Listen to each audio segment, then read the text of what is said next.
Vamos a estudiar la posibilidad de retrasar el advenimiento de la crisis y la explicación teórica del llamado proceso de recesión inflacionaria o estagflación.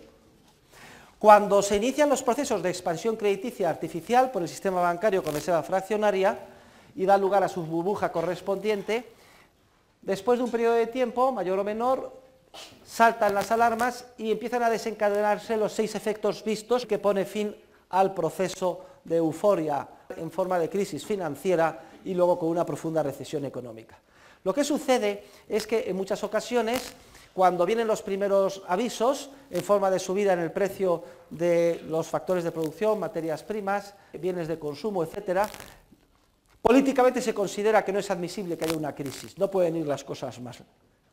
Y entonces hay una presión social por parte de los gobernantes, incluso dentro de los propios bancos centrales, para tratar de solucionar el problema dando al enfermo, que ya empieza a notar los efectos de la borrachera en forma de resaca, más alcohol.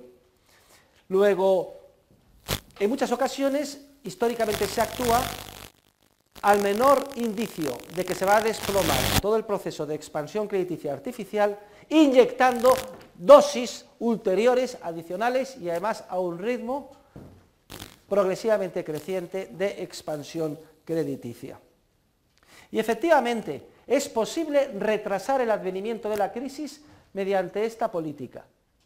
Pero ojo, con la siguiente observación, solo a costa, ese retraso, ese posponer en el tiempo la llegada de la crisis, solo se puede lograr a un coste tremendo, y es que cuando ineludiblemente llegue en un futuro un poco más lejano va a ser mucho más profunda, mucho más grave, mucho más duradera, con un coste social mucho más elevado.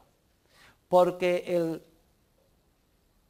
proceso generalizado de mala inversión que se lleve a cabo será mucho más grande y profundo. Y me interesa insistir en este aspecto porque es precisamente lo que ha pasado en esta última crisis.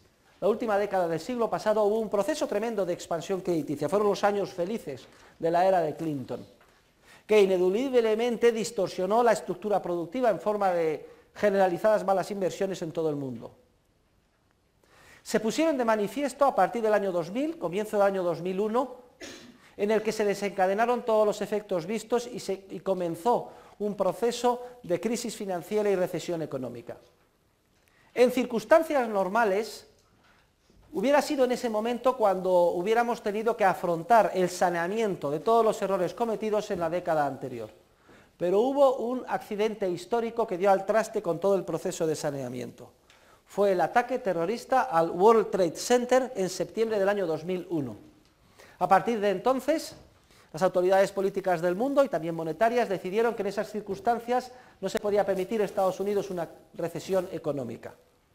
Las presiones fueron brutales y Alan Greenspan, el presidente de la Reserva Federal, dio un giro de 180 grados a su política monetaria.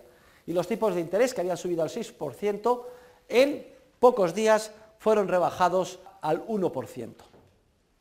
Es decir, cuando empezaba la economía a sentir los efectos de la recesión y a iniciar la etapa sana de reajuste que la misma supone, se paralizó brutalmente con una inyección masiva, una dosis creciente, a un ritmo tremendo de expansión crediticia adicional.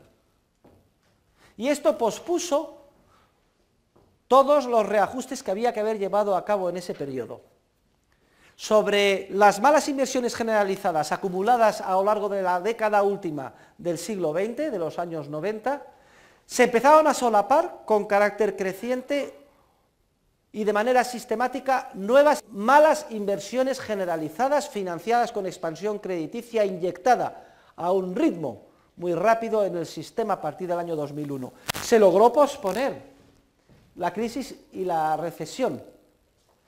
Se dio como si dijéramos una prórroga a la fiesta, que ha durado hasta el año 2007. ¿Pero a qué coste?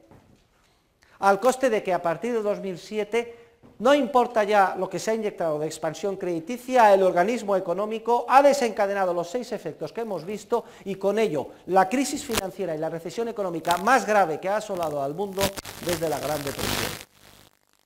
Para que pueda posponerse temporalmente el advenimiento de los efectos, es preciso además que las inyecciones crediticias se efectúen de una manera progresivamente creciente, de tal manera que incluso sorprenda a los agentes económicos y no sean capaces de prever los efectos que las mismas van a tener. Porque si se detiene la expansión crediticia o se ralentiza su ritmo, entonces se desencadenan los 6 efectos vistos y con ello la crisis financiera y la recesión económica.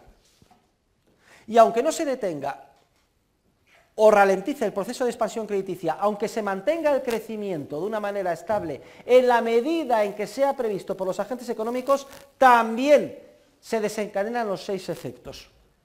Y si esto es así, puede llegarse a producir una situación en la que a todas las características típicas de una crisis financiera y una recesión económica añadamos además un entorno de profunda disminución del poder adquisitivo de la unidad monetaria, o si ustedes prefieren, de crecimiento de los precios. Y este, queridos alumnos, es el peor de los mundos.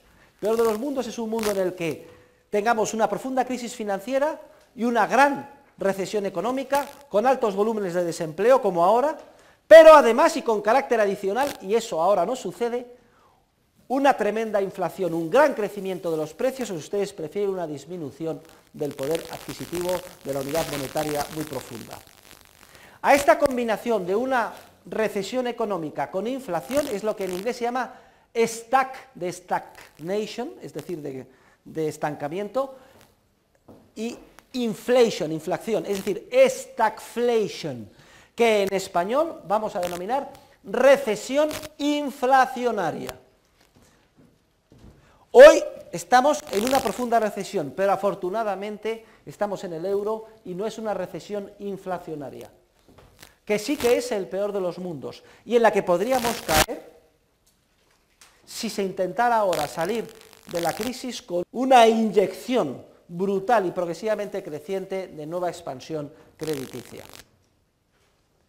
Pero históricamente sí que ha habido ejemplos de estagflaciones o recesiones inflacionarias. Por ejemplo, la profunda recesión económica con altos volúmenes de paro de la mal llamada crisis del petróleo de los años 70 del siglo pasado, que no fue tal, no fue una crisis del petróleo, fue la natural reacción del mercado ante la agresión de expansión crediticia y monetaria derivada de la financiación a nivel mundial y sobre todo en Estados Unidos de la guerra del Vietnam, en un entorno de gran crecimiento monetario.